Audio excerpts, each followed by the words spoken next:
Emmanuel Macron peut-il carrément empêcher les Français d'aller skier à l'étranger à Noël? Vous le savez, le gouvernement a décidé que les remontées mécaniques resteraient à l'arrêt pour empêcher la propagation du virus à Noël. Nos voisins suisses, eux, par exemple, ne fermeront pas.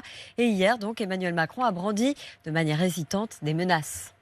S'il y a des pays de l'Union européenne et des pays hors UE qui maintiennent leurs stations de ski ouvertes, nous aurons des mesures, en effet, de contrôle pour d'abord dissuader plutôt nos concitoyens d'aller dans des zones où on considère qu'il y a des risques d'infection et pour ne pas aussi créer une situation de, si je puis dire, de déséquilibre avec des stations en France, en Italie, en Allemagne qu'on serait amené à fermer quand d'autres ouvriraient.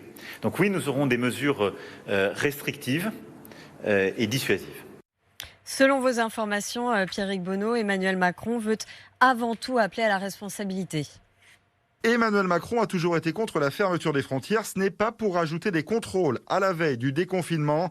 Explication de texte de l'Élysée hier soir qui reconnaît à demi-mot que le président de la République a parlé un peu vite en évoquant des mesures restrictives et dissuasives. Il s'agit simplement d'un appel à la responsabilité, martèle-t-on. L'exécutif réfléchirait en fait à imposer quelques contraintes au retour en France, un isolement ou des tests obligatoires pour les Français qui iraient chausser les skis en Suisse ou en Autriche, explique l'entourage du président.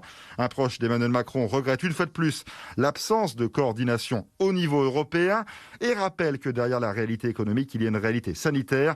Les stations de ski brassent énormément de populations qui se retrouvent la nuit tombée dans des lieux clos.